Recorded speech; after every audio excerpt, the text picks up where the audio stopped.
to this stream. I'm so excited to be here to talk about sustainable fashion. If you're new, I'm Ellie, and I talk about fashion, environmentalism, and social justice. And I do these news streams every freaking Tuesday at 5 p.m. Central Time. So if you're watching the recording, come jump on live. And if you're here live, hello, you guys are amazing. And just for you guys to know, I don't just talk about the news. I also do fashion design streams, and I do fashion games like Bratz and Infinity Nikki. Tomorrow, actually, I have a fun PJ design stream. I'm just going to be in my yard, and it's going to be a fun time. It's quote-unquote like an IRL stream, but it's in my yard. But guys, look, I work out of this deck, and this is a Canva deck. So if you want this resource, it's in my YouTube description. It's on my YouTube live description. It's a free link, so you'll know exactly what I'm talking about, and you don't have to jump on to the entire stream. But I'm going to talk about things like how Clean Clothes Campaign is suing Levi's, and we're going to be talking about Amazon and their unethical practices. We're going to be talking about the dirty Jeff Bezos Earth Fund and how that relates to cotton. Hi Marissa, welcome in. We're also going to be talking about fashion microdosing, topic and a subject that I haven't explored yet, but this article is really informative, really conceptual on that topic. Also guys, I have background noise. It's like little birdies. Hopefully you can hear that. Let me know if it's not too loud or too distracting. I just kind of like want something in the back that's kind of like wholesome and spring vibes. I'm trying to keep it wholesome here.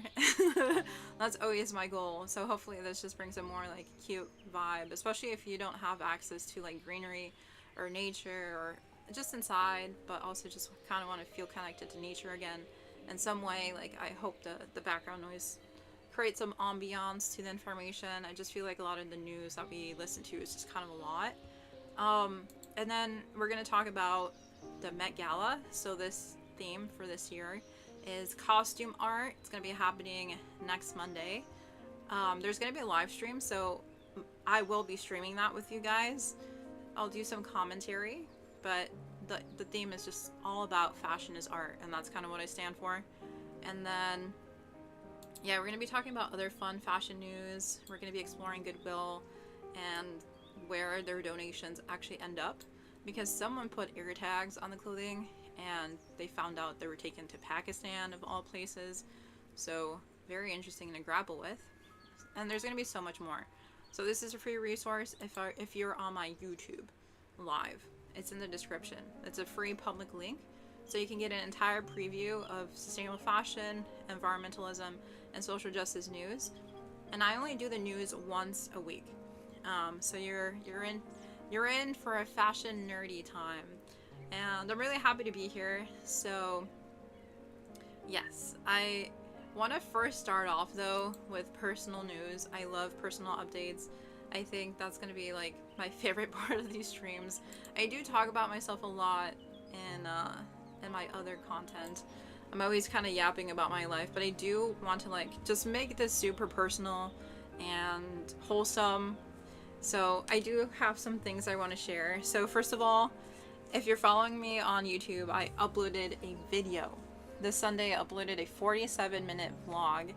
So if you haven't watched it, my username is Sustainable Amor. You'll find me anywhere. All the links are everywhere. just look up Sustainable Amor and you'll find me. And it's just a very wholesome vlog. So I went thrift shopping. What else did I do? I went to a flea market.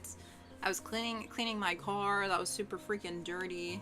And yeah, it was a good time. Not my music! Guys, I need an ad blocker. And why is there commercial in Spanish? Their commercial is in Spanish. Okay, now we're back. Oh my god, peaceful vibes again. Please, please, please. But yeah, I'm super excited to like just continue vlogging. And dude, I love making videos so much. Initially I started off these live streams because they were just easier to do compared to a YouTube video, but I've literally just have had a love for YouTube for so long. So I'm trying to be consistent. I'm not perfect, but I'm trying to be consistent at it. And yeah, trying to upload every Sunday and trying to figure out what people like to watch around sustainability, environmental stuff. Probably gonna come out with another vlog this Sunday. So those are really easy to make. Those are really super fun and easy. So maybe I'll continue to do those. But today I didn't really do much. Tuesdays are kind of like hard for me as well. I hate Mondays, and then Tuesdays are super difficult. And I should have been more productive. Typically I do whatnot shows at 2 p.m. Central Time, but I wasn't able to pull that through today. My head was killing me. I was in my bed the entire day, and I think it's because I'm trying to find a job and no one is getting back to me. Even though I have a lot of positive things to bring to the table, no one is contacting me back. But I do have an interview tomorrow, 3:30 p.m. Central Time, to be a teacher. It's just like, I'm not good with kids, to be totally honest with you. I suck at kids. I feel like I'm geared towards like small groups that already know how to speak, you know, but I like most of the jobs that I've been getting has been for like preschool and taller age where you have to like change your diapers. I don't want to change diapers, so I probably have to apply to like 2nd or 3rd grade teacher roles, but they usually ask for more experience and they're more persnickety, or like they require more things, you know. They're like looking for experienced people. So right now, like, the only thing I have is like to be a preschool teacher because it's more flexible. But I'm not too excited about that, to be honest. But I do have an interview tomorrow to be a preschool teacher, and I don't know if I want to go. I should go because I don't have any other options. But I've just been applying to a lot of jobs. Currently unemployed. It's kind of impacting my my concept of self. Like, oh, am I worthy because I don't have a job, and like, is something wrong with me because I'm always going from thing to thing to thing. But I've always just been really passionate about sustainability and about environmentalism. It's really difficult to find a job right now in the current job market. And then like my passions are, I guess, quote unquote niche. So that is also adding another element of difficulty of finding something that's aligned. But I really wish that whatnot is something that I can rely on. It's just I have to be more consistent. And then I also have to cross-list my stuff that I'm putting on Depop onto eBay. So I'll do that as well. And then I am waiting back for a barista role that I applied to the other day. I had 2 interviews. I went in for an interview on Friday, and then I went in for another interview on Saturday.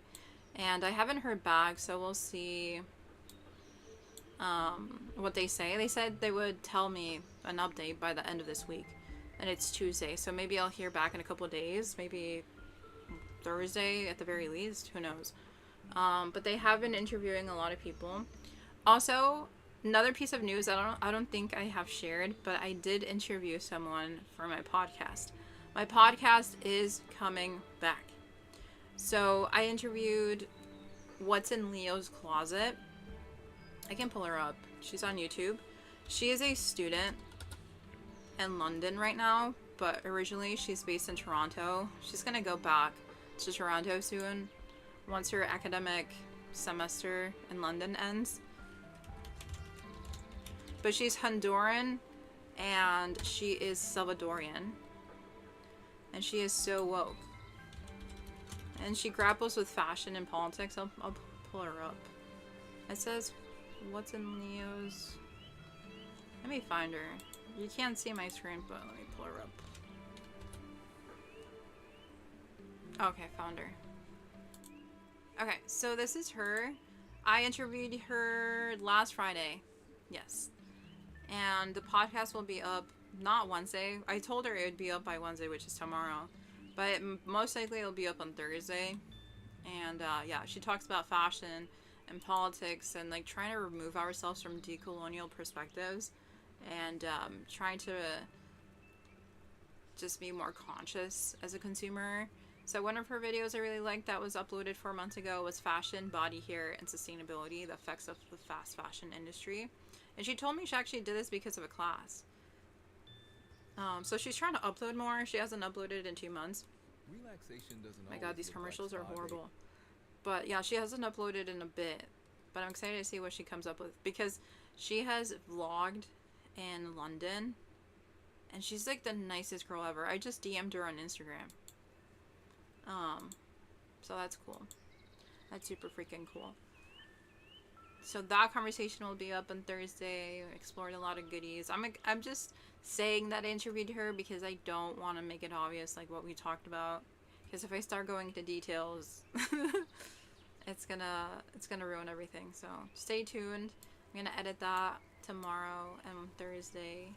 Let me know if the background noise is okay. I keep like lowering and adjusting the audio, the background noise. But let me know if the audio is okay. I'll go back to the main screen. Dude, but I'm so excited how much I've grown as a streamer just in general. Like, I think I've just become more comfortable, just more chill, I guess, in general. But I do want to bring the sort of like passion I had for it in the beginning of my journey, where I was like pushing myself to like be very like informative and nuanced. I feel like I lost a lot of the nuance, a lot of like the intellectual angles that I had, just because I wanted to please whoever ended up listening to me. But I think that's cost me losing my backbone. I've noticed that I just kind of backtrack a lot and I doubt myself a lot, and it's because I'm not staying true to like my own opinions and like my own thoughts. So I'm excited to just kind of like actually believe in what I say. Yeah, the podcast is returning. Yes, I'm working on it.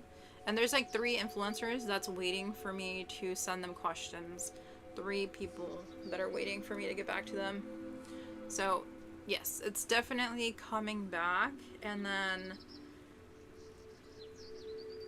what else?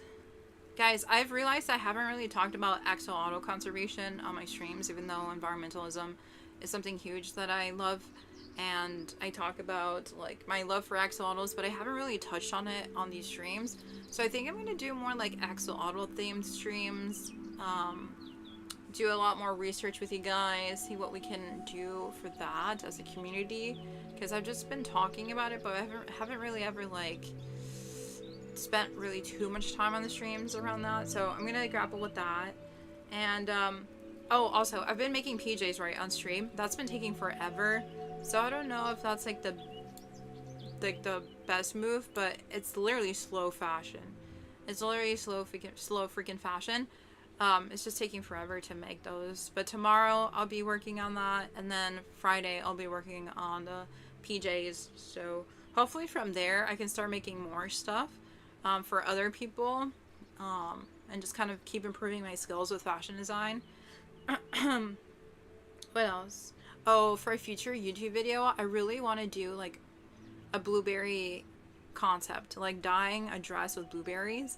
I have a wedding dress that I can ruin essentially with blueberries. It's just I don't know if I want to use that wedding dress or just use like a general dress to do the video. But I have this amazing dress that I just bought from the bins, and it's just been in the basement. I washed it. It's in pretty good condition. It's yellow. So I could transform it with blueberries and like embroider it with different fabrics and stuff, but I don't know. I don't know if I want to ruin the dress, and like I could make it into a bit where I destroy it on purpose for like a video, but then that's such of a loss of a dress, you know? So I don't want to like mess with beautiful items. It's just it could become a really great video if I actually pull it off. I don't really know the angle that I'm approaching right now for that video idea, so I'm still thinking about it, but definitely blueberry ideas are coming. But yeah, that's most of the updates that I have. I'm gonna end the background music. I don't know if you guys like the like spring vibes, but I can't really focus, and I'm afraid that a commercial is gonna play at any second. This video is like ad coded. There's so many ads, and the audio is like everywhere. So I'm just gonna end the background noise. I think it'll be fine. I've had many streams without background noise, so it's gonna be good. It's fine. Alright. But I got through most of the updates. Oh, also, oh, Marissa, heads up for the blueberry dye process. I think it only works on natural materials. Holy shadoodles. That's good to know. Huh. That's okay, noted. I also do want to discuss yesterday on my fashion gaming stream. I did have a rogue chatter that I was too lenient on. So I want to remind myself and hopefully everyone that I don't condone weirdness and meanness, because this chatter was being very out of line, and it took me like the whole night to kind of grapple with what was going on. And I've talked about the dangers of like parasocialism, so I just kind of want to remind everyone that I'm here to essentially educate and entertain. There's nothing else going on besides that. And for anyone watching the recording and you want to be a chatter in my live streams, I do want to remind everyone I uphold these values. So I really care about authenticity. Like, if you want to be yourself, right? We have to navigate these solutions together. We have to move forward in addressing the issues in the fashion industry and addressing the issues in the climate crisis, but also having a radical sense of love. So meeting people where they're at, fostering relationships, and holding empathetic conversations with community, right? And then intentionality. Be concise about how you treat others, your clothing, and the earth. And then having solidarities. Support, help, and take action to build mutual support. We're trying to build community, so working with others encourage teamwork for collaboration solutions. And then accountability. So we hold leaders, businesses, stakeholders, and friends and families responsible for the issues in the fashion industry and for taking action. So when I was thinking about the rogue chatter yesterday, they weren't following any of the community guidelines. They were going beyond the scope of what I could ever give them. And I just froze, and I was trying to dismiss it, but I had to step away. But essentially it was someone from the Netherlands trying to make marital and essentially sexual approaches that were essentially out of line. And they were being very contentious, very rude about my opinions, even though I wasn't even doing anything. I was playing Infinity Nikki, but he went to the point of saying it was nasty what I was doing. He was trying to debate the fur industry when I've clearly said where I lie in my ideology, and he was just looking for a debate. Essentially, he was looking for a fight, and I kept telling him over and over again to him to behave, and he was not behaving. I gave him so many chances. I try to work with him. I try to remind him to be nice. I tried to like just assert myself that what he wanted was not what I wanted, and it's essentially he's a viewer, right? I wanted to remind him he was a viewer, that he was just a chatter, and he was not understanding, and he eventually left, but I banned him now. I've come to the realization it was just too far of a line that he drew with his questions, with his debates, and I just had to remove him. Even though he was a long time chatter, like, it made me too uncomfortable. He was being very, very just mean in general, because I was sharing about how my parents got divorced and I had to help them through that process, and he was like mocking me. So I felt like there was no need for him to be in this space if it was not a productive conversation that he was trying to have. Ready to help these guidelines, honored as a mod. I'm so sorry all of that happened. You played that all off well, because I had no idea it was that bad. Yeah, he was really active on Twitch. I know that you're on YouTube. It's just he was being very contentious. It was very much a hypersexualized conversation. He was even to the point of talking about roleplay, and I just was not reading all the chat messages because I wanted to protect the vibe. And Carrie was helping a lot by like flooding the chat with other stuff related to the game. So I just want to reinforce that this is supposed to be an educational space, And if you show up, I will try to respect you, and hopefully you show respect back. And my intention is that we understand each other, and if we approach the sense of being friends, that would be amazing. But like at the end of the day, that's like the only thing I'm trying to achieve. Um, and I think the topic of like sustainability, of the climate crisis, of social injustices, is what's driving me to be here. And if people are not aligned with that, then they should definitely leave. There is no other reason I'm here. So if you're trying to do something else besides that as well, like there's no reason for you to continue being in my space. So, yeah, I know everyone else has been really nice, but just the online world is kind of very scary. Twitch is also essentially very scary. It's an online male dominated space that just makes it almost feel okay to hypersexualize and push women to do what you want, but like I care to like create a great space that just helps us feel more inspired. So I'm not going to talk about that anymore, but I did have to remove someone yesterday, even though I did kind of play it off like nothing was happening. But rewatching it, I was just hyper uncomfortable, and like if I feel uncomfortable, then I can make that decision. I was like doubting it, but yeah. Hopefully, all the girlies and anyone that wants to learn about this feels comfortable as well. And I'm gonna try my best to protect the space as much as I can. But again, as a reminder, we're here to learn and to build community.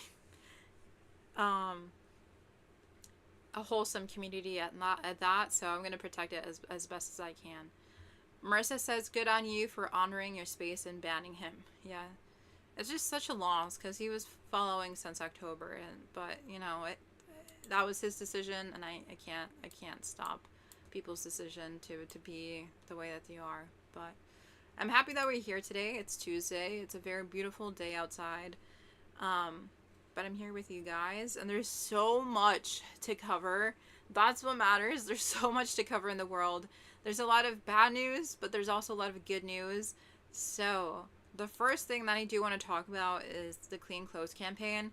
I don't know if you guys have heard of them, but essentially, they are an amazing organization that stands up for human rights for garment workers in the fashion industry. And they're moving forward in suing. I can never say suing. Suing Levi's. Okay, so let's read this article. So it says solidarity with Levi workers. So workers in Turkey producing jeans for Levi were punished for their participation in a new trade union and peaceful protests demanding better pay and working conditions. Provincial security forces tear gassed, beat, pepper sprayed, and demanded better pay and working conditions.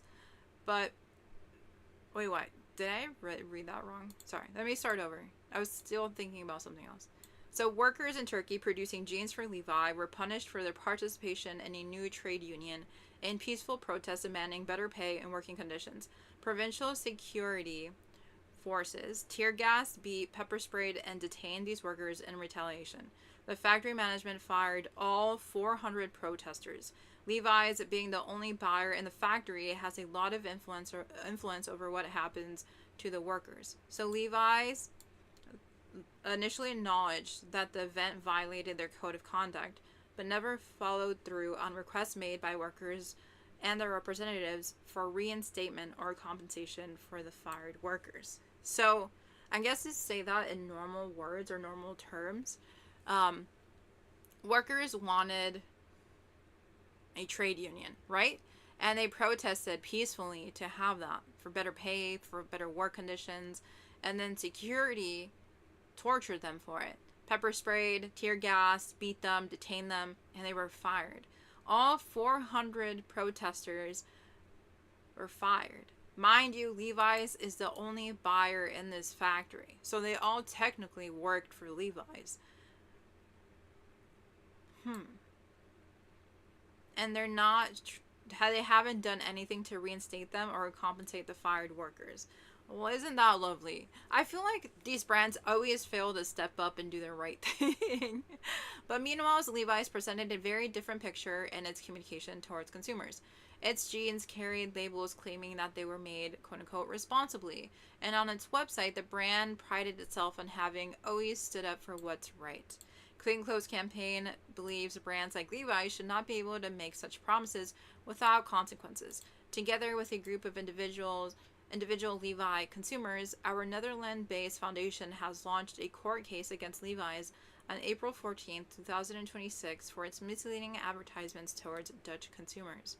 So there is a crowdfunding campaign. They're trying to raise 60,000 euros. And then they have a lot more information down here. So this is the founder of the union. So he said, Bezos said, Levi's promised its consumers that its jeans are responsibly made and they stand up for what's right. But I saw the reality is different. And then Maureen says, who is a consumer, I'm shocked that Levi's accepts this treatment of workers while making claims about responsible production. If I had known about this before, I would never have bought my jeans there.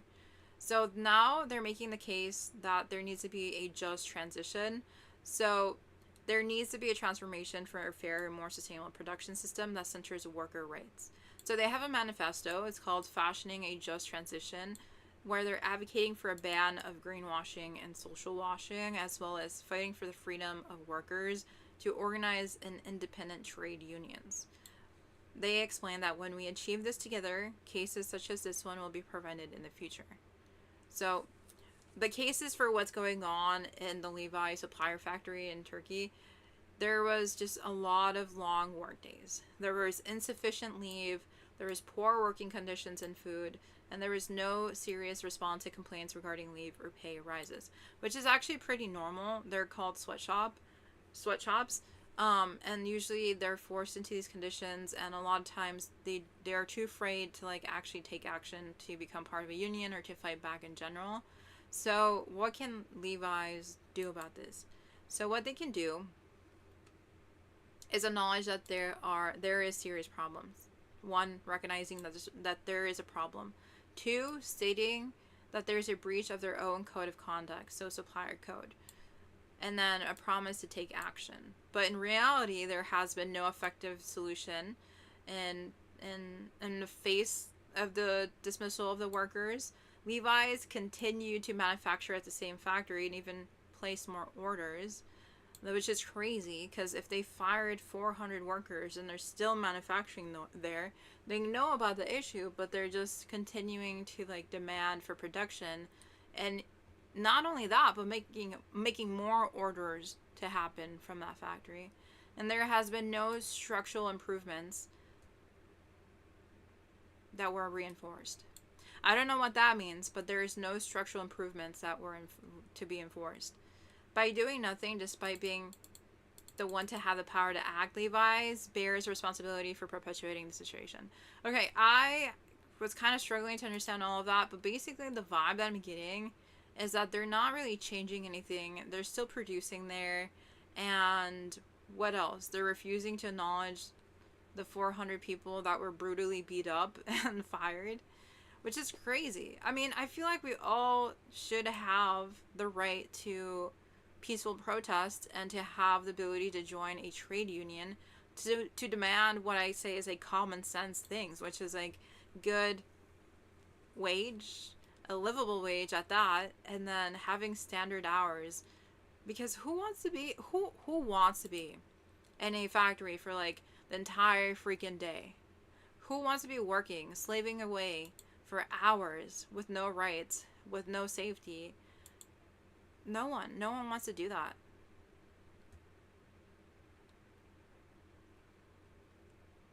My God.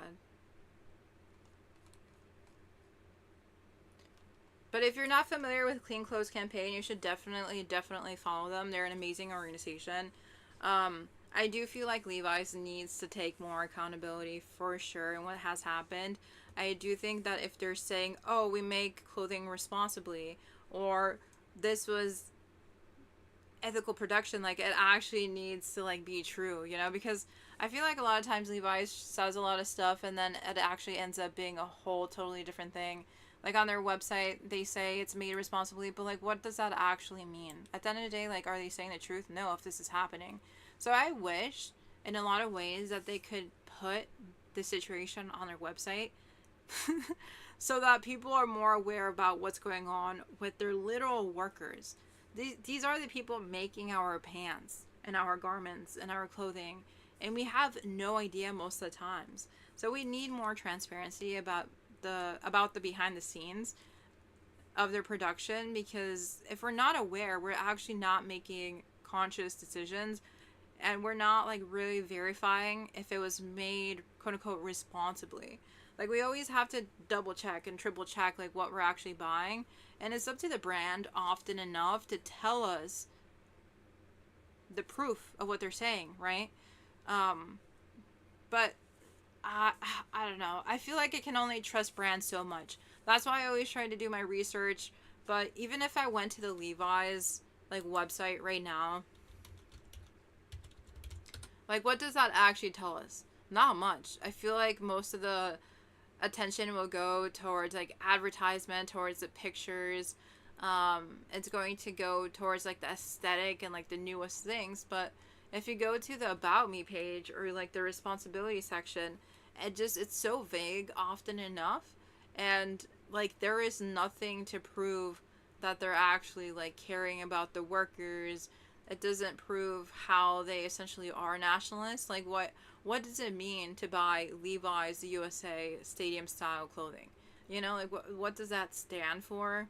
So I think it's just like general marketing that brands always kind of go towards.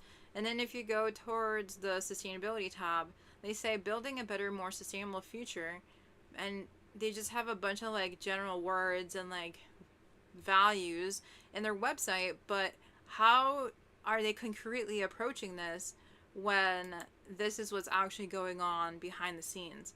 So like, I love that they're using less water, don't get me wrong. I love how they're using more energy efficient factories, but when the garment workers are being fired because they want to be part of a trade union because they're in horrible working conditions, does this fucking matter that much? If you care more about the environment versus human rights, probably you're going to care more about this like spiel that they're having on their website. But for me, I think we have to balance both environmental justice and labor justice. Like, those things are intertwined whether we want to address it or not. Like, we need to have both. And often enough, I will prioritize human rights over environmental rights, even though it shouldn't be a competition. I truly believe that we as humans need to be prioritized, because every day we have to eat. Every day we have to survive. Every day we're living life. So I'll always say, okay, like, let's get the human rights aspect down, even though we don't have a lot of time with the climate crisis, okay? I'm not, like, throwing the climate crisis out into the void and being like, oh, we'll take care of that tomorrow, which would be dumb for me to say, you know? I'm not saying that, but it's like, we need to tackle both. We need to tackle both human right violations and environmental violations for it to be truly sustainable, or to have a true sustainability like claim towards your brand. If you notice here, there's no mention of workers. All it says is climate change. It says community empowerment, but what does that really mean? And then we have consumption habits. So it places the onus on individuals, on community empowerment, which kind of just means like it's on us as the community to create change, and then just a general idea of climate change. But at the end of the day, like, we're all so interconnected, and I do want them to really care about their workers. I want them to put this on their website. I want them to take accountability. I want them to rehire all 400 of them and give us an explanation of why security forces thought it was okay to tear gas them, to beat them, to pepper spray them, and to detain these workers. These workers were simply trying to survive, okay? And if you punish them for standing up for what's right, it's hyper ironic that you say you're responsibly made and that you care about sustainability and that you're building a better, more sustainable future. That's BS if you're not addressing this. So I applaud Clean Clothes campaign for suing Levi's. I truly do. It takes guts to approach a major brand and say, you guys are messing it up, and look at your workers and give them justice, you know? So hopefully they do win. Obviously, they need money for their campaign, and they're nowhere close to that, but this campaign just launched, okay? They just launched. I'm just like too fast with the news. And you can donate. Like, this is on cleanclothes.org, and they've had 25 donations already, which is amazing. But I do want to note that labor organizing has been villainized in a lot of different countries. Not just Turkey, but also here in the United States. Like, I've been part of union organizing, and I've seen a lot of my friends be villainized and been taken to court because they've created unions in their workforce, which is very scary. I was always too scared to like step it up myself, and I just kind of supported in general. Like, I provided what do I call it? I advocated for their cause, but I just never stepped up more because, how do I explain this? Trade union organizing, just union organizing in general, it's essentially a legal battle with corporations or companies. And if you don't have legal defenses yourself, it's really hard to know what's going to end up happening with you. You know what I mean? Like, you need the law behind you to tackle the law. And as a low income person, I just never had money for my own lawyer. And if anything happened where I was like thrown into jail, like, I just didn't have the bail money. So I just always did like advocacy work on their behalf, but I was always behind the scene. But there's always going to be a way for you to get involved if that's something you want to do, if you want to get involved in trade union organizing. But for me, like, I always just try to like stay behind the scenes, and I would have been one of the people to donate. That's really easy to do, just to donate. I right now don't have the resources to donate, so what I can do is like just talk about it on my live stream and advocate for Levi's to take more accountability. So like, everyone can show up differently. It's okay if you're scared. I still don't fully understand legal battles. I still don't understand like how to not be dogged on by corporations, because corporations be defending themselves. They'd be like so fucking ready to battle their fucking case and win it, and they have the best lawyers, so it's kind of like, oh my goodness, like, how do I confront them? So yeah. Also, I do want to say moral language and brands is so icky. I don't know how Levi's finds it comfortable to be like, oh, we make things responsibly, when they clearly don't. So I would try to think like, how do you define responsibly made clothing, and how do we justify like what it means to buy from someone? Like, how do you justify buying from one brand versus the other? That's always my question, because I don't really buy fast fashion, but if you really need it, that's fine. Sometimes the need-based ethos is going to win out. But yeah, just try to question like, why are you supporting the things that you're supporting, and just questioning like the wording and the messaging of the brands itself, because they will try to mislead you. I have always been honest. I don't trust brands. I don't trust their messaging, and I don't trust what they're trying to sell us, because at the end of the day, I feel like you're trying to make money from us, and I rather not be targeted like that. Unless I know 100% of the truth from what they're doing, I don't buy from major brands. That's just me though. Hi Carrie, I'll be home soon. Perfect, sounds good. And the saddest thing about this case, just to wrap up with the situation, is that Levi's is the sole buyer of this factory. You know what it would mean if they actually gave these workers a livable wage? They actually said, okay, like, you can only work for 9 hours today and that'll be enough. Like, that would change 400 plus people's lives. And because they haven't acted, the conditions stay the same. Other people remain locked into a sweatshop for the rest of their life. So I feel like Levi's can really just make the decision to do better, and they're not. They're refusing. Yet they're continuing to like produce there. It's so mind-boggling that they're the sole buyer and they don't want to change anything and they're executing harm over and over and over again. And the union suppression thing doesn't come as a surprise as well. Like I'm sure we'll see more union suppression and more brands as we do more research and as we continue to explore what's happening in the industry. But when a brand sees workers try to like stand up for themselves, it like cuts into profit. Like, can you imagine actually paying people a fair wage? That means you're gonna make less. There's a reason why they're in this country. They want to produce everything at the cheapest price, for the fastest pace, and not pay shit for it. You know, they don't want to pay shit for this. So I feel like they see workers as like units. You gotta produce 200 pants in 5 minutes, and it can only cost us 10 cents. Like, bro, these are humans. These are humans that we're talking about. And I feel like I will always say fashion is political because of this. Like, we're so entrenched in so many different things in the fashion industry. But at the end of the day, like, there's so much violence. There's systematic violence. There's violence enforced by policies that keep these contracts like this. There's violence against the women that are forced to endure these conditions. It's all a systematic problem, and we're benefiting from it.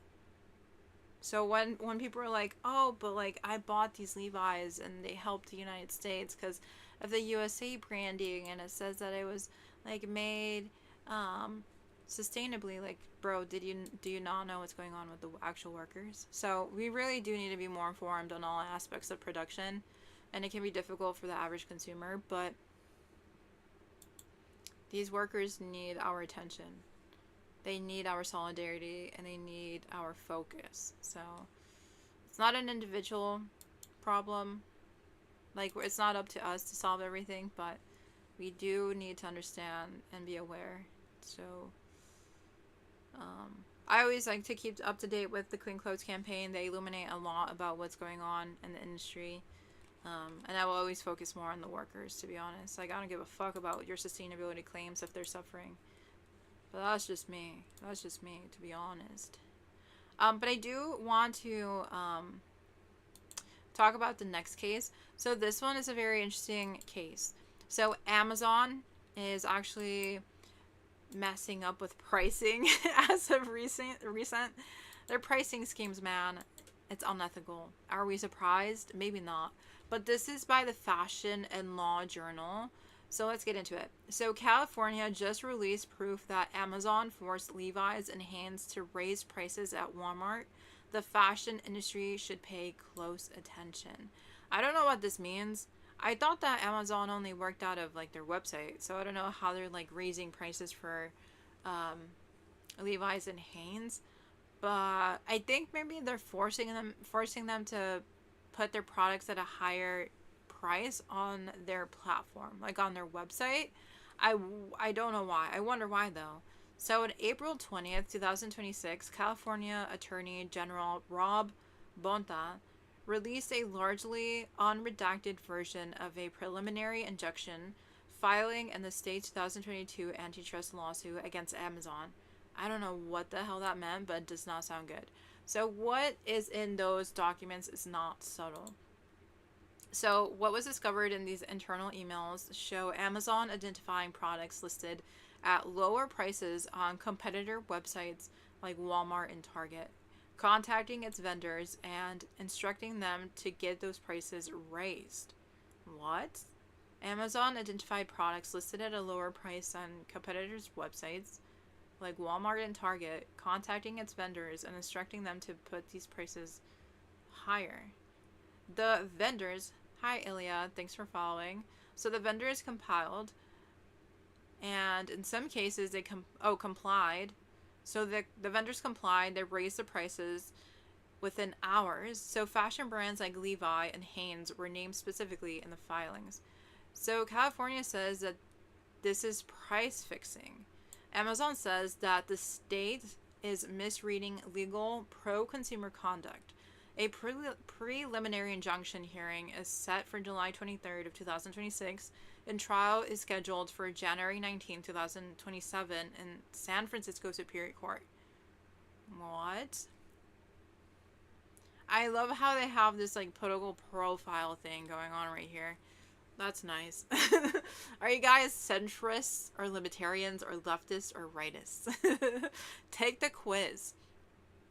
But here is what the documents are actually showing and why it matters for every fashion brand selling through Amazon right now. So what Amazon allegedly did. Okay, now we're getting into the nitty gritty. So Amazon controls somewhere between 40 and 50% of US e-commerce. Holy shit, that's a lot. That's a lot of control. What the hell? So about 80% of its sales run through the buy box, which is the prominent buy now button that determines which seller wins a given product listing. Losing the buy box is not a minor inconvenience. For brands that depend on Amazon for meaningful revenue, it is effectively losing the sale. Dude, I didn't know it was so competitive to like sell on Amazon.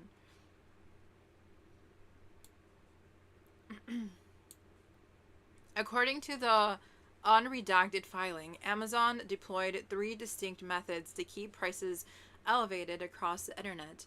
In one method, Amazon used its shared vendor relationship as a go-between, arranging for a price increase on a competitor's site so that Amazon would not have to match the lower price itself.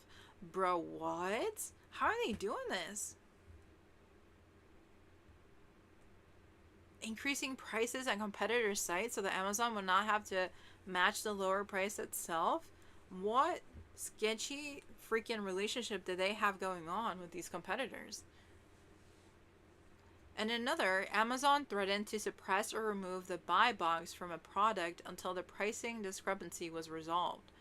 Oh, okay. So if they're not willing to do it themselves, they force they force the competitors.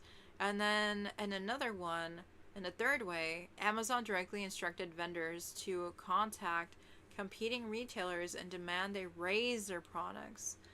The filing details more than 15 documented instances across the multiple product categories, including clothing, pet food, eye drops, fertilizer, and household goods. So, the Levi's email chain. The most specific fashion example in the filing involves Levi straws and a pair of kayaki trousers. Okay, so we're going to get an example what this means, because for me, I'm kind of confused too. So Levi's Easy Kayaki? Kayaki? Kayaki?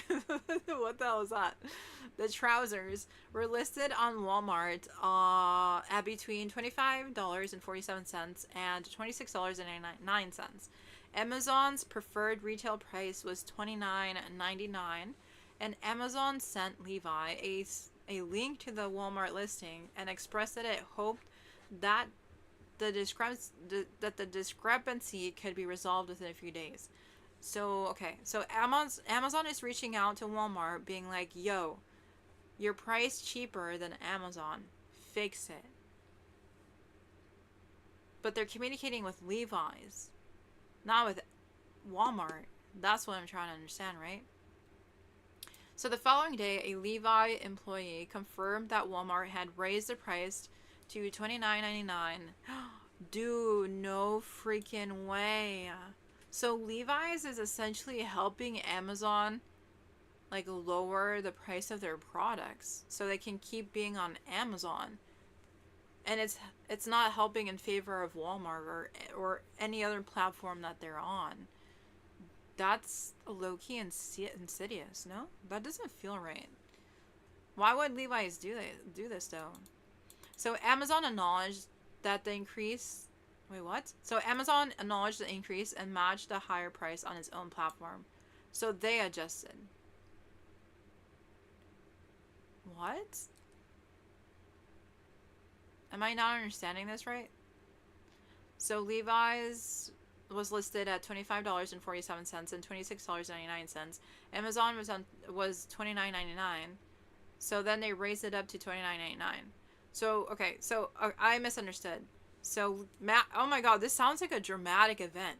Amazon reached out to Levi's, said raise it up, and they raised it up. What? Dude, that's a lot of power. Even if they're decreasing or decreasing or raising up the price, like this just seems like a lot of like effort for a price. Guys, I'm kind of confused. Why is there so much effort in price matching? This is a lot of effort. So the filing describes this is not an isolated incident, but as a representative example of a pattern that ran across years and product categories. As the unredacted court document states, when faced with a competitor offering a lower price, Amazon does not compete fairly. Instead, Amazon insulates itself from competing by strong-arming vendors into raising prices offered by its competition. That doesn't sound ethical. See, all of this sounds very vague. Can they give us another example? Okay, the Hanes example. Okay. We're getting somewhere. So, Hanes was sent. Oh, perfect. Hi, Carrie. We're getting into the legal battle of Amazon and how they force vendors to raise the prices. For what reason? I don't know. So the Hanes example. Oh joy. Yeah, it's a very interesting article. It's a very dense one. I feel like it's the most complicated thing we're going to talk about today. And I'm trying to get through this article, but I'm not a lawyer. And I've said this repeatedly. I'm not this smart, especially with legal stuff. To the point where I used to be in unions and I never got into the legal jargon or the legal battle of any of it. I was just like more of an advocate. Just because the legal perspective of things is just so freaking complicated for me. And I would just try my best to protect myself in that. Holy fucking shit, 15 streams. 15 streak, bro. Holy shit. I appreciate it. What the heck. You're amazing. And you're gonna be celebrated by listening to a legal theory battle. What a fun time. But I appreciate it. Oh my gosh. So the Hanes example. So Hanes was sent links showing lower prices on both Walmart and Target. The company confirmed it had reached out to both retailers to have the prices increased. The filing records Hanes confirming this in writing. Neither Levi's nor Hanes responded to requests for comment from media. I feel so honored. Legaless, my favorite reward. I know. Oh my gosh. The legal theory. So, California is arguing that what Amazon did constitutes as price fixing under state antitrust law. The specific legal concept here is resale price maintenance. I don't know what that means, guys. But that is the practice of a manufacturer or platform setting minimum prices at which products can be sold downstream. So resale price maintenance has a complicated history in U.S. antitrust law. It was treated illegal per C4 most of the 20th century. It was illegal? I don't know what they're saying.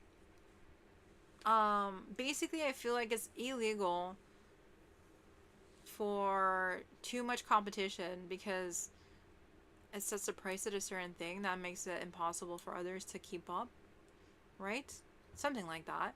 California is making the argument that what Amazon did goes beyond resale price maintenance into outright horizontal price fixing because it allegedly coordinated pricing between competing retailers, Walmart, Target, Best Buy, and others, through a common intermediary, which is Amazon. Horizontal price fixing between competitors is still treated as per se illegal. That is much harder claim for Amazon to defend. Well, it is price fixing, right? If they're trying to like change the price across different brands. So I would see why it's illegal and it's unfair for other like platforms like Walmart, because if they have to like charge more for a product to compete Amazon at the same level, then it's like, would you prefer to go to Walmart or Amazon? Like, there's no perk to go to either or because they're at the same price. Right? Okay, let's just read this part. What this means for fashion brands. Hopefully this clears it up. Because I don't like Amazon. And this is giving some sketchy vibes. So Levi's and Hanes are named in filing, and they're not the wrongdoers, okay? But as a brand, Amazon has been working with them, allegedly pressuring them. They are the ones who make the calls to Walmart and Target to raise the prices. They are the ones who are confirming emails about the price increases. They complied because they were afraid of losing the buy box, meaning they were afraid of being able to be on Amazon if they don't comply, which for a brand of that scale is generally a serious commercial threat. But compliance with an illegal scheme, even under duress, creates its own legal exposure. If California's price fixing theory holds, questions about what the participating vendors knew, what they documented, and whether their own counsel advised them on the antitrust implications of those emails become very relevant. So they're like grappling with like, is this legal or not? Is this justified enough? And they're implicitly involved and explicitly involved, right? Okay. I think we're starting to understand this. Even though Hanes and Levi's are forcing like Walmart and other places to raise their prices for Amazon, they're still doing it because they don't want to lose their place in Amazon. That's crazy how much of a chokehold Amazon has then. Damn. That's I didn't realize they really wanted to be on these platforms. On Amazon. Most fashionable brands are acutely focused on intellectual property, counterfeiting, and advertising regulations. Okay. But antitrust compliance is its own different legal conversation. They just didn't care that they were being illegal with it. Like, they should have known the implications. Maybe, like, brands like Levi's and Hanes were just kind of ready to, like, grapple with the legality of, like, what they're doing. But it's finally caught up with them. But there's still loopholes to get out of this legal battle. That's what I'm understanding. So Amazon denies the allegations and says it will respond in court at the appropriate time. Its spokesperson described the motion as a transparent attempt to distract from the weaknesses of its case. The emails say different, and the jury will have to decide which version it believes in January 2027. Damn. Dude, to be a lawyer, my god, you have to be hella smart. You have to be so smart and locked in to, like, understanding laws and, like, the implications of so many different things. Like, I try to grapple with it, but I think with the free market, there's this supposed myth that you can, like, there's this myth, right, that you can actually, like, compete in the free market, but from what I'm seeing here with the price fixing and, like, the legal battles, it's kind of like, how much free competition is there if Amazon is pressuring brands to, like, price things at a certain thing so that they remain in operation with them? So I feel like Amazon is just making it harder for other brands to compete. I think things are going to get more expensive because if Amazon says, hey, like, raise the price, Levi's, for example, is going to raise the price willingly, even if they're quote-unquote under duress. So I don't really think I would be in support of Amazon. I think they just have too much power. They're raising stuff up way too much in the name of, like, supposed competition, but I think they just want to have a monopoly. They have a monopoly going on. They want to retain all the decision making about how much a product goes for and why.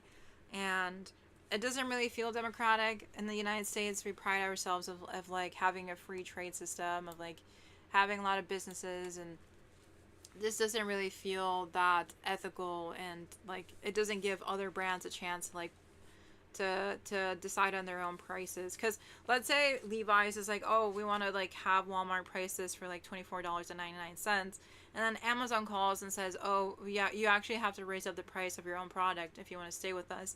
That just doesn't sit right with me. Marissa says Amazon is gross. Instead of lowering their price to compete or just trusting customers may like their platform better. They manipulate and threaten. Gross, and it's so sad for the customers. Yeah, there's just no space to like actually like make a decision or go somewhere else. What I'm sensing is Amazon just wants everyone to go to their platform, and that's kind of icky, right? And we can at the end of the day all make the decision to buy where we want to buy. Like if we want to pay the extra dollar at Walmart, like we can go do that. But realistically, I feel like a lot of us just go for the cheapest option. And if Amazon is the cheapest option, that's where we're going to go often enough. But yeah, it's not right. I always say just shop directly through the brand. So if you want Hanes underwear, just go directly to Hanes website. Maybe the shipping is not as trusted. Maybe you have to log in. Maybe you don't have experience with certain brands and buying directly from them. But at the end of the day, Amazon is a third party. Like it's the middleman that ships you the product. So you can always just go directly to the source instead. But I know a lot of people buy from Amazon because they trust them, because there's a good like process of getting emails, getting updates on like when things are gonna come and why they're gonna come. But it just rubs me the wrong way how they just are trying to fix the prices. And this is not like to prioritize my feelings. Like I'm not going off of vibe base. Like there's literally a legal battle grappling with like the ethics and like the compliance of laws of what they're doing. Like it's coming up in the summer, they're gonna be grappling whether Amazon is violating antitrust lawsuits. Isn't that crazy? My God. My goodness. And maybe this is bad, but I feel bad for the brands. Maybe I shouldn't feel bad for brands, but they're being bullied by Amazon. If I was feeling bad for Levi's, imagine all the smaller brands too, like the mom and pop shops on Amazon. They'd be forced to be doing anything for them. And the thing is, we're the ones paying the higher price.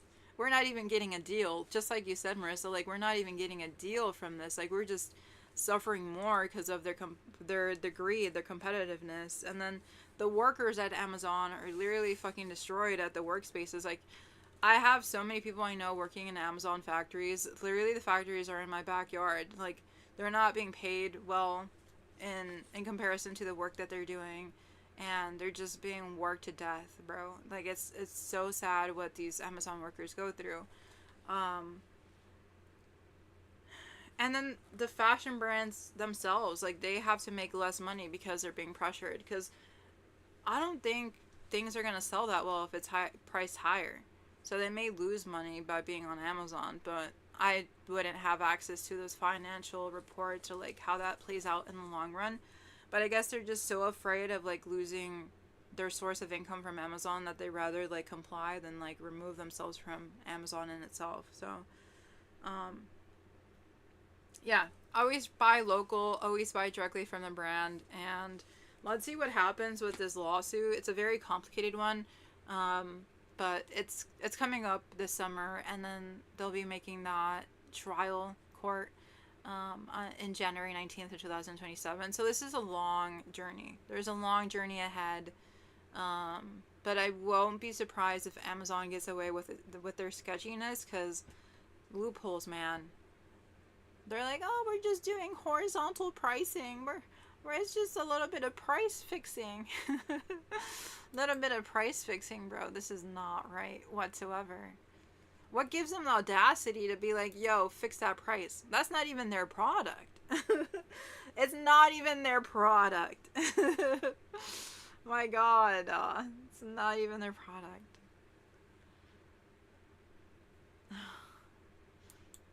Okay, that was a bit of a complicated one. I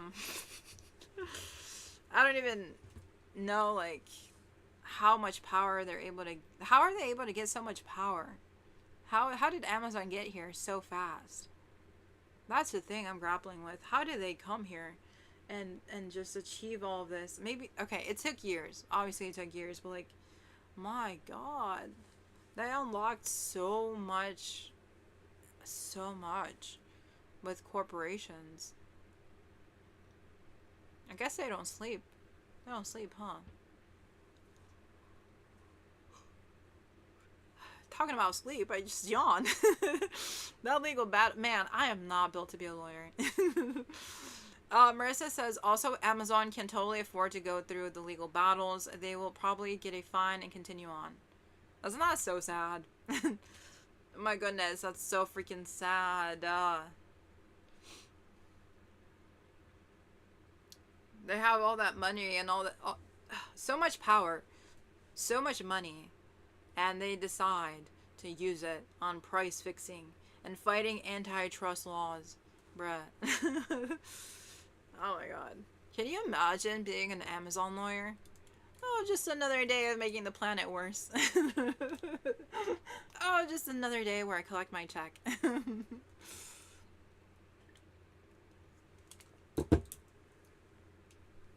In the name of destroying the earth. I'm such a good lawyer. But they are trying to survive capitalism. But they could have decided to go a different route with their expertise and their smartness. But, you know, they're not the issue. It's not the lawyers itself. But they do have a good team. I would love to meet their team and understand why they decided to go the route they did to defend Amazon. I really do. I really do want to understand why people go into the fields that they do. Maybe they don't see what they're doing is wrong. They just want their paycheck. But that's another thing to grapple with.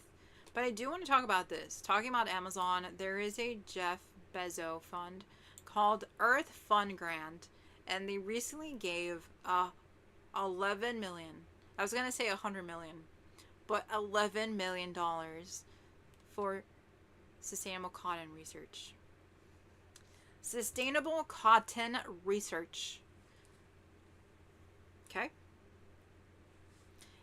So, with a $11 million grant from the Bezos Earth Fund, Clemson University researchers are reimagining cotton to create a more sustainable fiber to be grown on farms, to be used in fashion, and for the future. Interesting. Very interesting. Is it sus vibes? Most definitely. Most definitely.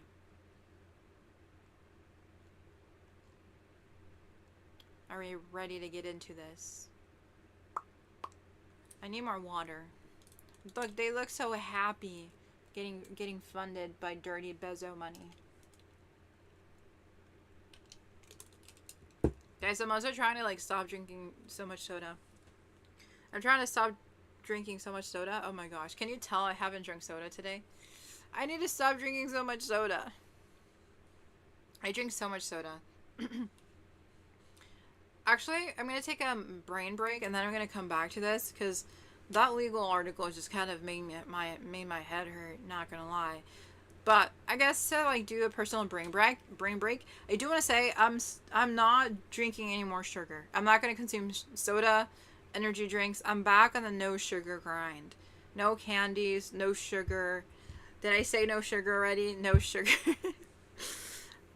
When I was watching back my YouTube video, I was just astonished with all the cups and sodas and coffees that I drink, the matchas. Like, I feel like if I cut sugar out, I will lose so much weight. It will help my mental health, and it will allow me to like have a decent like sleep schedule, and just will make me healthier in general. So the no sugar vibes is back. I started yesterday, so we'll see how these streams go without the energy drinks, because I really rely on that for energy. I really do. It's really bad. I know it's a bad habit, but I was off of it for a couple weeks. I was feeling super just like sick because of it. I was going through withdrawals. I started drinking soda because of it again. And I've now stopped again. So It's a journey. It's been a journey, and um, I'm just gonna be really like tired. I'm just gonna be tired a lot these next weeks, but hopefully I feel healthier and more alive going forward. That's always the goal. That's always the goal. But yeah, today I'm not feeling particularly energetic because I haven't had any sugar. No sugar whatsoever. But let's get into this article. So, are you guys ready for the PR conversation that we're gonna read by this university that took the dirty money? They took the dirty money. So what we wear carries an environmental cost long before clothing reaches a store shelf. That's true. So, from water intensive dyeing to chemical processing and waste, the materials used in fashion have a major impact on natural resources. Researchers, researchers at Clemson University are working to change that by rethinking cotton from the ground up. With the $11 million grant from the Bezos Earth Fund, Clemson scientists led by Christopher, which goes by Chris, Sasky, are using oh no, he's a systems geneticist. Bro, I don't even know. This man is so smart. I don't even know what his title is. Chris is a systems geneticist and professor in the Department of Plant and Environmental Sciences, and will advance research aimed at creating cotton that performs better, uses fewer resources, and opens new possibilities for growers, manufacturers, and consumers.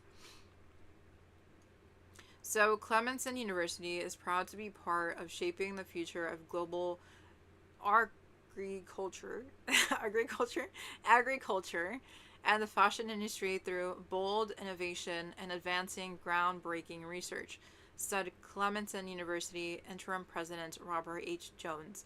Dr. Sasky's cutting edge research in the fields of gene editing and synthetic biology has the potential to positively impact the lives of every person on our planet, which is a testament to the work we do every day at Clemson University into fulfilling our unique land grant mission of education, research, and service.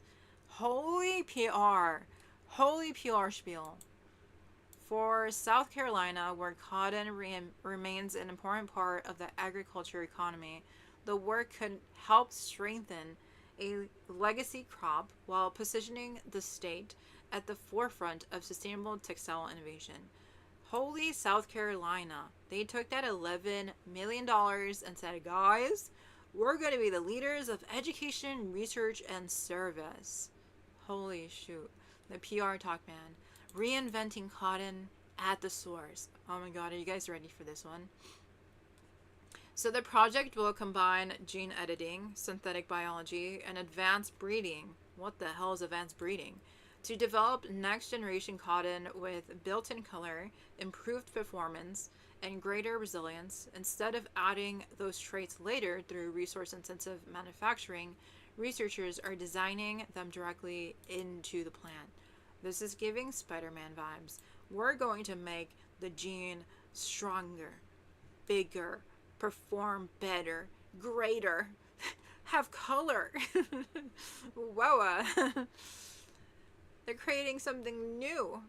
So, the approach would reduce water use, lower chemical inputs, and create fibers better suited for modern manufacturing. It could also help growers by increasing the value and versatility of cotton in a rapidly changing global market. Collaborators from the University of Georgia are also part of the team. The project builds on Clemson's advances in cotton transformation and eco-friendly fiber coloring.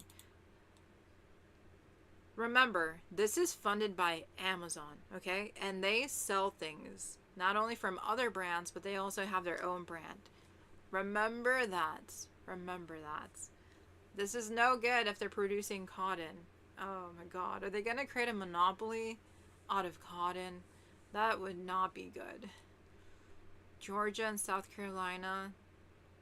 Is this like the new Colonial Pursuit by a major brand? They want the fields. Oh no. Uh-oh. Guys, you should be worried too. I want to scream at the article, but we already have enough clothes. We do. We do have enough clothes. Oh, what I fear the most, though, is that Amazon will have access to all of this once it's done. Once the research is done by these brilliant scientists, most likely they will have access to the fields creating the cotton. And if they're producing things and they're selling it at a highly competitive system, I'm for sure predicting that they're going to have a monopoly over cotton, particularly quote unquote sustainable cotton. So the next generation of sustainable fashion consumers will be going to Amazon. That's what I'm sensing. Not that I want it to be that, but can you imagine? Oh, but it's sustainable cotton and I got it from Amazon. That must be good, right? I can see that happening, sadly. I think that's the future that Amazon is creating, because they know that more people are like they know that more people are eco-conscious. I fear they're going to have a lot of sustainable collections because of this investment. I think that's where they're heading. Mark my words, if you go back to this live stream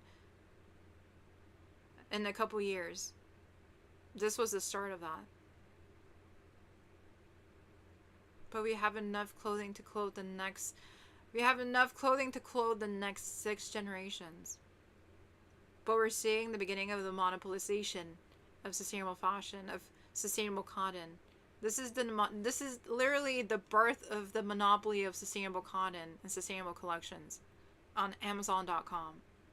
These researchers, man, they're starting the new wave of consumption. And most people probably don't see what's coming. So they continue on to say this work focuses on growing fibers that are inherently better for the planet by moving color, performance, and resilience into the biology of cotton itself, Sasky says. This approach flips the traditional model that has been used for more than a century to build a future of sustainable fashion. And we're excited to have support from the Bezos Earth Fund to help us move this research forward and further. A global challenge with local impact. Wow, what a ending to the PR talk. So they say, the Bezos Earth Fund is investing in new approaches to the materials used in clothing and industry with a significant environmental footprint, including greenhouse gas emissions, water use, pollution, and waste. Clemson researchers say addressing those challenges starts with rethinking how fibers are grown and produced. For the Clemson team, have I been saying Clemson wrong this whole time? Whatever. For the Clemson team, the grant represents an opportunity to turn scientific discovery into practical solutions with impact far beyond the lab. From South Carolina farms to global supply chains, the work could help shape a more sustainable future for one of the world's most widely used natural fibers. My God, this is the beginning of bullshit. Marissa says, what I fear the most is the genetically modified plants are going to destroy the earth. You know what I also fear? That those genetically modified plants are going to be owned by Amazon. Essentially, they're buying ownership or investing in the ownership of literal seeds, and it's going to make it harder for other growers of cotton to have a place to compete.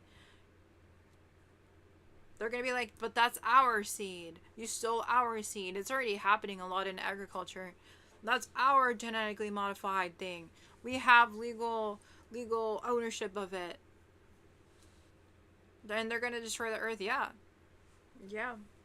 It's not natural, but I guess in the name of innovation, they're justifying it. So I do have a couple notes. In the face of the Amazon world, $11 million is not a lot. How much does Amazon make in a year? Should I ask Google? How much does Amazon make in a year? That's a good question. How much does Amazon make in a year, my guy? I get what you're saying. Like, they will be the Monsanto of cotton. Yeah, exactly. I've watched a lot of documentaries on Monsanto. We can actually watch one in the future, too, if we want to. But I fear that's what Amazon is becoming. But for, yeah, cotton. Okay, so Amazon reported a total revenue of $716 billion, and they only invested 11 million in cotton that they're going to monopolize for the future of sustainable fashion. What a deal, bro. That's so little. $716 billion, and they could only give this poor university $11 million. So in the big picture, $11 million is not a lot of money. It's not a lot of money.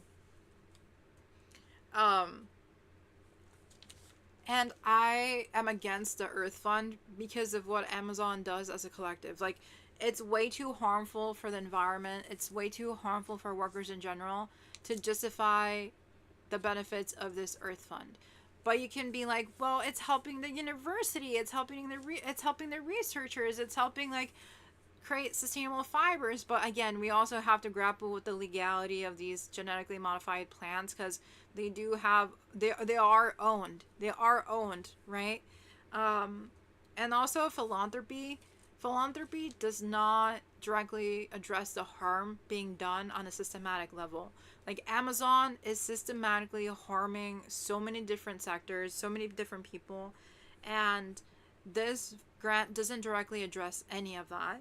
It's just simply distributing some of their wealth towards a cause, but the cause seems directly tied to their own interest, to their own strategy moving forward. And I predict that strategy is to have a monopoly over sustainable cotton goods in the future.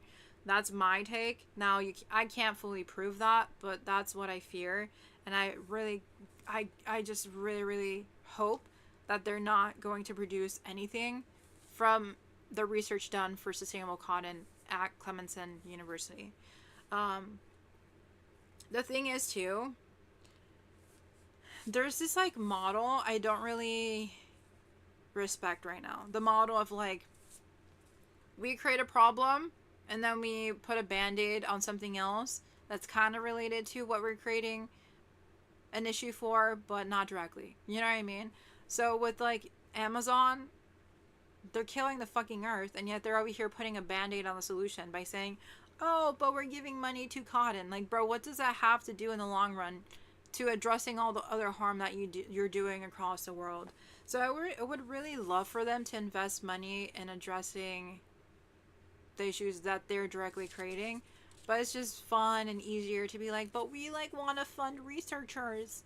We're part of the solution. Bro, you're not part of the solution, brother.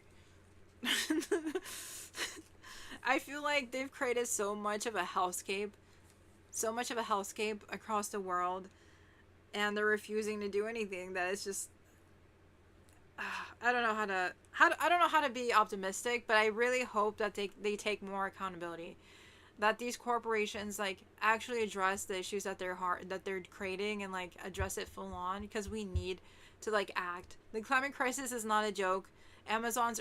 Amazon and brands are implicated in all of the issues that we have going on, and yet they often enough are the last ones to take action, and then they put that onus on the individual to fix everything. Like, I hear so often, oh, the young generation is going to step up. They're going to be the ones to create the solutions. How are we going to create the solutions when we're not the ones even creating the problem? Right? I love to talk in metaphors, but it's like a grandfather. A grandfather is telling us, oh, guys, I actually like damaged this hole in the yard, but it's up to the young generation to fix it. How do we even know where to start? How deep is the hole? What shovel did he use? Maybe we can use the same shovel to like put dirt in it. Like, do we want to put seeds in there? Like, what grows in the yard? Like, what's the natural species that work well within the yard? Like, are you planning on doing more with the yard? Like, tell us what the vibe was at the beginning of your journey so we can understand how to tackle it. But at the end of the day, like, we didn't create the problem. Like, we're just stepping into the metaphorical yard and being like, oh shit, this shit is fucked. I know it's a really bad example, but that's just how it is. So like, when Amazon says, oh, it's up to Clemson University and they're brilliant people to like come up with a solution for an issue in agriculture, like that places a responsibility on them when they're the ones directly destroying the earth through the production and manufacturing of their operations. Marissa says Amazon has so many other issues they could be resolving, shipping in smaller boxes, paying their employees well, having medics at their facilities. This is just a tax write-off. Yeah, and the thing is, I could be working at an Amazon factory, but that shit would break my body down. There was a news article the other day where workers were forced to work around a dead body. Did you guys see that? Sorry if this wasn't enough of a trigger warning, but someone died in an Amazon facility, and the workers around him were forced to keep working around him. But the guy was dead. Did you guys see that? Let me look it up.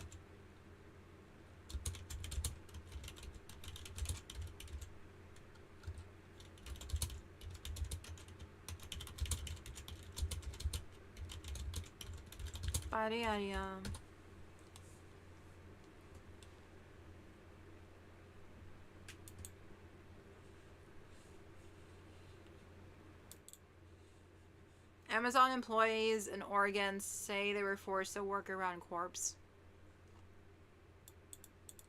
Was this an actual like news bit, or is this just an article? Wait, let's see if there's any videos on this. Isn't that crazy? It's so sad. It's really so sad to hear about that. They should give $11 million to the family for damages. How the fuck does someone die and they're forced to keep working? That's literally mind-boggling to me.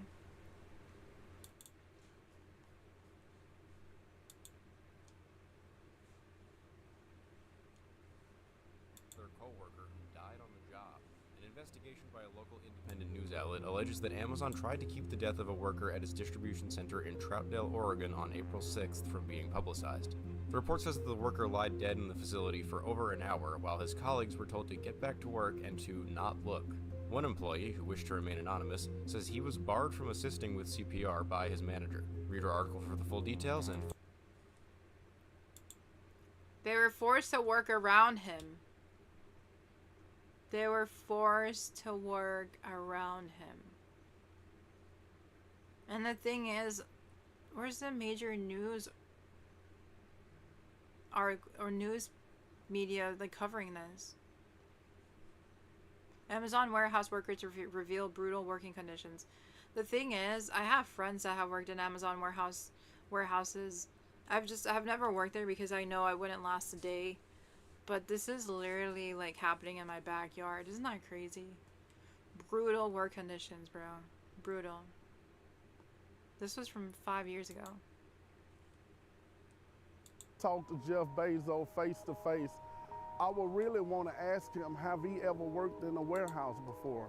Have he sweated for 10 to 12 hours a day and not being able to go to the restroom when he needed to go? And the issue of working conditions, I'm very proud of our working conditions. They got cameras, they watching us all the time. It's a lot of walking, it's a lot of... Now they have like AI monitoring, what's it called? The cameras that like monitor you, and AI detects if you're going slower than past days. So like they're literally like measuring how fast you work and know when you're slowing down. And they punish you for slowing down as if you were a machine. Fast pace, it's a lot of climbing upstairs. It's just a lot for the human body. It's tiring, it's consistent, it's fast speed, it's unsafe because you consistently working fast pace 10 hours, only 2 breaks. They getting treated like robots, and it's not fair because even robots break down sometimes.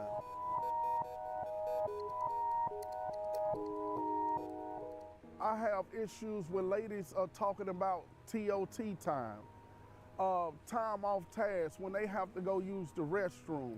When they saying that the restroom could be on the other side of the building, that they have to take their walk so far and they're timing them. And when they run out of time, people are calling me emotional like, Michael, I'm on last chance. They said it's extremely hot in there. They said they have... And the thing is, this is still happening. This video was done 5 years ago, bro. This is still happening. These factories are literally in my city, and they're like in cities everywhere. There's warehouses within the United States in a lot of different locations, right? And it's just, this continues to happen. I've had people to pass out because of the extreme hotness in there. Who get doctored or get TOT time for going to the bathroom?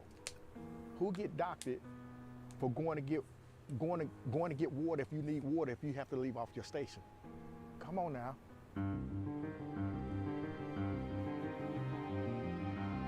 I work on the line, I work in a decant, and I actually open packages and store them in the bin, but it's a lot of standing all day. And my day-to-day there is working so many hours without having the breaks that we need. It's really strenuous on the body. I've been to the doctor several times with issues with my own body, with my legs. It's unsafe because you consistently working fast-paced 10 hours, only 2 breaks. Amazon will change their schedule in the middle of the night while they're sleeping. They don't even know their schedule's been changed. They wake up thinking that they got an off day and they supposed to be at work at 7 o'clock in the morning.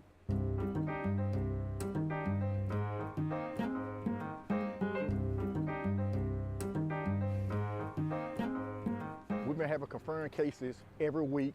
It's unsafe to me. This was during COVID. They would get sick all the time. I could not imagine working in Amazon during the pandemic, during COVID. Within 2019, 2020. Oh my goodness, these people were literally the backbone of the United States. And to a lot of different places that they ship out to.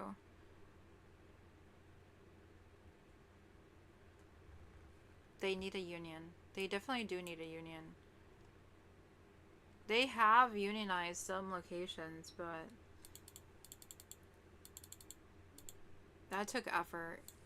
That took so much effort.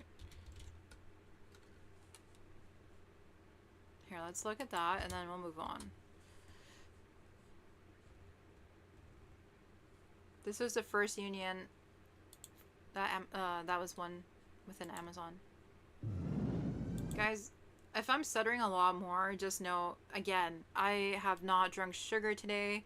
I'm on a sugar detox. I'm very insecure about my stuttering, so hopefully you're learning something and don't mind the stuttering. It's just I'm addicted to sugar and I'm trying to break it. This was the first union that was won for Amazon. Okay, got it. Let's watch. To the first union in American history. Unions are having a moment. Despite decades of declining membership and plenty of failed attempts, the last few months have seen a flurry of decisive victories, with first ever unions forming at some of the country's biggest companies, including Amazon. In April, workers at one Staten Island warehouse officially voted in a grassroots union called the Amazon Labor Union, or ALU, making it Amazon's first union in the U.S., and Amazon is far from alone. The first Starbucks to form a union at a company-operated store ever in America. Now, this is the first major effort at an Apple store. Workers continue to push back against employers in all sectors, fighting for better conditions, pay, and benefits. Now, Google employees are asking if their pay will be scaled up to match inflation. These movements are gaining traction amid what labor experts call a perfect storm. 4 decades of stagnant wages, a pandemic that's brought record profits for companies and frustration for workers. Lots of jobs, not enough applicants, and a pro-union administration. Pro-union? Not right now, they're not pro-union. This video is obviously old because Trump will break down unions and destroy them. When Marissa says, when you shared the article the other day, I remembered you saying one of the onlookers asked if she could help provide CPR and she was told to get back to work. Like, so inhumane. But this is exactly why human rights can't be separated from environmental sustainability. It's all connected. It really is. It's just, we often don't think about the people at the forefront of these issues. We just kind of think about the concept and we care about the animals, but at the end of the day, like, yeah, again, everything is interconnected, and I really just want everyone to have a good working conditions and like be able to escape cycles of poverty. Like, that's what I really care about. That's my bias. I want everyone to have a good life, to have like the white picket fence, the American dream. And right now, how it's looking, like, I don't know, there just doesn't seem to be a way for us to escape poverty when we're not getting proper wages and like good hours and stuff. But I'm hopeful that unions can address that and like help us achieve a better life. I really do hope so, that unions can be the way forward. Kira says, sorry I'm not chatting very much, had a rough day and trying to chill out. Yeah, that's totally fine. Yeah, it's a Tuesday, it's totally fine. Isn't part of a big, powerful union, but a brand new one created by Amazon employee Derek Palmer and fired worker Chris Smalls. The way we organized was complete. Also, Chris Smalls, I still don't know how he pulled this shit off, but this man needs to be studied. He's so cool too. He's like chill, but like amazing.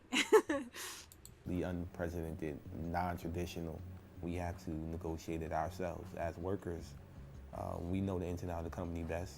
But now that Amazon has a union, it's a long, tough road to a contract before workers will see change. The real work is definitely beginning now. We're in court as we speak. We have to get this company to come to the table for negotiation, which we... And they won. Isn't that crazy? That's super freaking cool. A lot of work. Honest to God, it's a lot of work to create change. I still believe in the power of social change and social justice and activism. I'm personally not in the run in any organizations. I'm not part of any campaigns right now, but I am still showing up every day for my planet, for people, through streaming, through the work that I do with the content that I make, and hopefully people want to do what they can as well. So as long as we're trying, you know, we're invested, I feel like that's what matters. And you don't have to be part of a specific organization to be a better human and to advocate for what's right. So it's just a shame that Amazon tries to like perpetuate an idea of like, oh, we're doing something right, like we're investing in like sustainability, but like this just does not do what it needs to be doing. Like, this doesn't do what it needs to do. Like, why can't we pay the Amazon workers right? Why can't we like unionize every fucking warehouse? You know, like, this is just, it seems so not essential. It doesn't seem essential. It's not essential. Okay, I'm going to be forward and assertive today. This is not essential. I don't agree with this. I know that the researchers need money to do their work, obviously, but like, I really want to know who has the ownership of the seeds. That's going to reveal everything for me. Who's going to own this after the research is done? And I have a bad feeling it's Amazon. All this research will only go into the hands of the elite, of the 1%. And there's so much overproduction already. There's overconsumption already. There's so much labor exploitation already. So it's kind of like, how do we use what we have? You know, we have 6 generations worth of clothing. So how could Amazon address that? Is there any funds that they think they could give to recycling plants? Is there any recycling technology they want to advance? Like, I feel like personally it would be better to invest that money, like, instead of cotton, into like dead stock materials or like recycling materials, if anything, right? But then like all of this like sustainable cotton, this would affect farmers, right? So I'm thinking about the farmers in Georgia and South Carolina. I'm thinking about the biologists within that area. I'm thinking about just what this fiber will actually look like once it's complete. So those are a lot of questions that are up in the air. But I do think there will be a demand for sustainable cotton, especially when there's this ethos that cotton is like, okay, oh my god, have you guys ever heard of like the ethos that cotton is like nationalist. Like, there's this like connection with cotton in the United States that I just I don't understand. Maybe it's because of the colonial roots it has, but I fear this is like a very nationalistic thing to do as well, because cotton is very related to like the origins of how we developed the United States. So like, I'm also kind of concerned why they chose cotton. Is this another like colonial part 2 project? You know what I mean? Are you guys trying... I think I'm explaining myself really badly, but I'm just really fearful of the implications of like why they chose cotton in general. I'm really fearful. There's not enough information for me to feel confident about this. Let me look something up. Sorry, I'm stuttering so much. The guys, I go like this. My brain has so many tabs open. So many tabs are open. Cotton origins.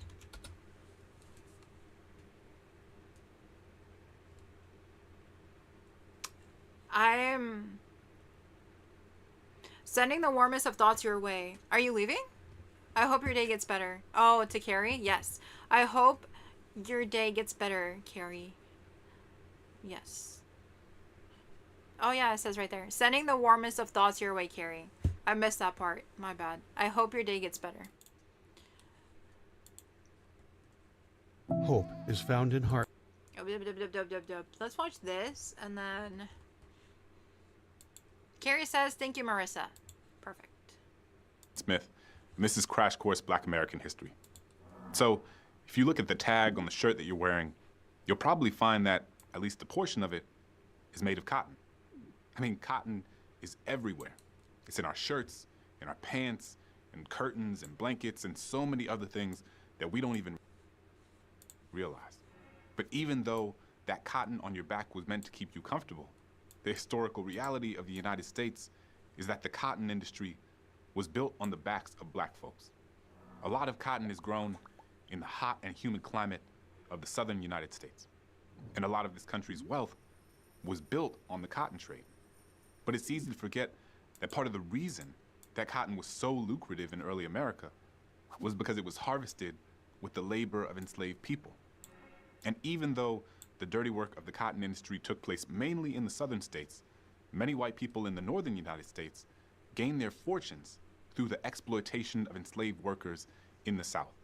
And the reason that cotton became such a central economic pillar was not just because of what was happening in the US, but because of an entire global financial network that, whether they sanctioned the use of slavery themselves or not, incentivized the use of enslaved labor to satisfy the enormous international demand for cotton. It's time we learn about how cotton became king. Let's start the show. And this is what I fear, that there's going to be a part 2 to this. Crash Course, heck yeah, right? I haven't watched Crash Course in such a long time. I was raised with this in high school. Public school system, man.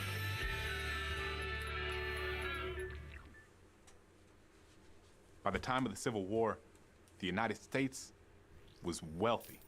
I'm talking Scrooge McDuck swimming in golden coins rich. It had become one of the major slave trading capitals of the world and a major exporter of cotton. According to scholar Henry Louis Gates, cotton was the first mass consumer commodity, which is just a fancy way of saying that everybody in the world wanted it. They wanted it for their clothes, for their blankets, for their rugs, for their socks. I mean, demand across the globe was exploding. The cotton industry was so powerful that it not only grew the US economy, but many economies in Europe as well. But most nations couldn't compete with the United States production level. According to historian Edward Baptist, the North American interior had thousands of acres of possible cotton fields, thousands for each one in the Caribbean. And in order to develop all of this land, there was a greater need for laborers to work the cotton plantations of the South and mid-Atlantic United States. And as had become standard practice in the US in the 18th and 19th centuries, the plan was for most of these laborers to be enslaved black people. Enslaved labor and cotton went hand in hand to produce profit. And the work, it was more than just backbreaking. It was torture. Charles Ball, a black man and author who escaped slavery, wrote that the brutality of the cotton industry was enough to make an individual contemplate taking their own life. He said in his 1837 autobiography, Slavery in the United States, quote, "Surely if anything can justify a man in taking his life into his own hands and terminating his existence, no one can attach blame to the slaves on many of the cotton plantations of the South when they cut short their breath and the agonies of the present being by a single stroke. What is life worth amidst hunger, nakedness, and excessive toil under the continually uplifted lash?" Does that remind you guys of anything?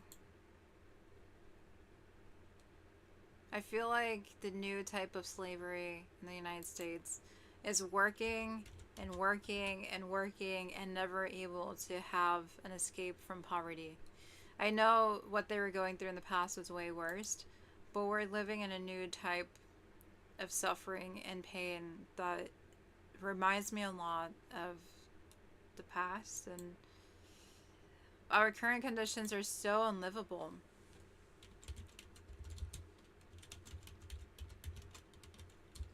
They're so unlivable. So I see a lot of parallels between what's happening now and what's happened in the past. And it's just we need a better way forward. We really do need a better way forward. And now we have the data centers happening.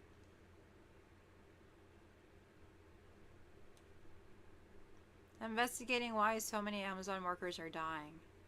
Oh my god.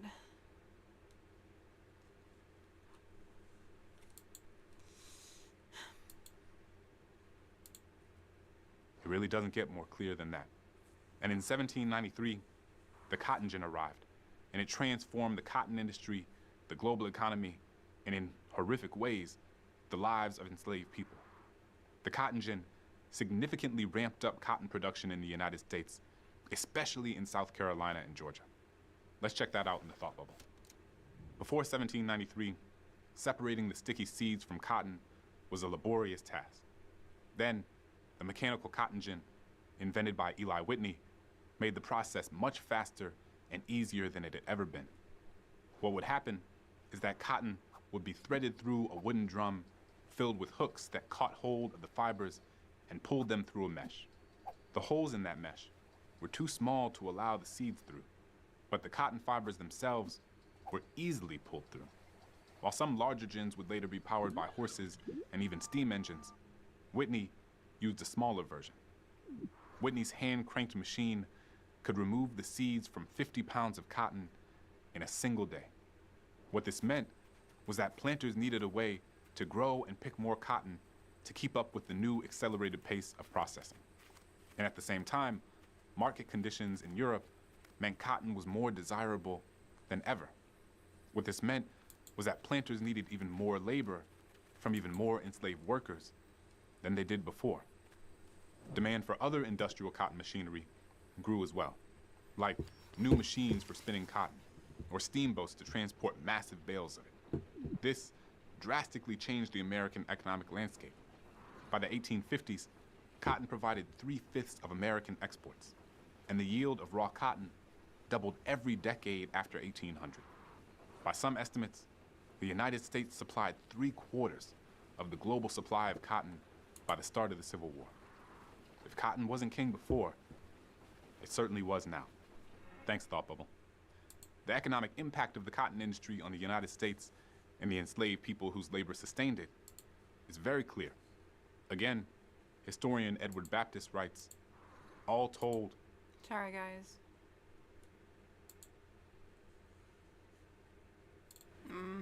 Sorry.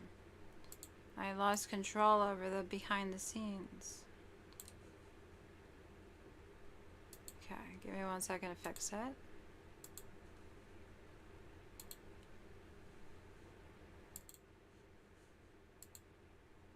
more than $600 million, or almost half of the economic activity in the United States in 1836, derived directly or indirectly from cotton produced by the million-odd slaves, 6% of the total U.S. population, who in that year toiled in labor camps on slavery's frontier. And again, it wasn't just the United States, it was the world. Most of the Western world's economies benefited from the cotton industry. Historian Gene Daddle argues that cotton produced by enslaved people was the driving force for territorial expansion in the Old Southwest and fostered trade between Europe and the United States. Major northern cities, like New York City, needed raw cotton for their own industries. New England was also seriously dependent on raw cotton for the textile revolution. New England mills consumed 283.7 million pounds of cotton, or 67% of the cotton used by U.S. mills in 1860. So any notion that the North wasn't intimately involved in slavery is something that we should immediately toss out the window. Abroad, countries like Britain and France also depended on raw cotton. According to Gene Daddle, Britain, the most powerful nation in the world, relied on slave-produced cotton for over 80% of its essential industrial raw material. English textile mills accounted for 40% of Britain's exports. 1/5 of Britain's 22 million people were directly or indirectly involved with cotton textiles. And it didn't stop there.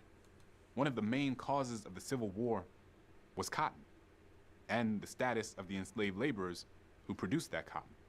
Southern slaveholders were so financially attached to the cotton industry that they were willing to go to war over it. And at the end of the war, cotton was one of the bargaining tools that the South used to assure that they would still have a place and political power in the Union. But we're getting ahead of ourselves. We'll get to the Civil War soon. Now, let's do some deeper thinking about the economic implications of slavery. In 1860, in large part tied to the explosion of the cotton industry, the 4 million enslaved people in the United States were worth more than all of the railroads and factories in the nation combined. Those enslaved workers were worth... My stream got suspended on YouTube. Oh my god, no. Dude, what the heck? End it. Okay. Thanks for letting me know.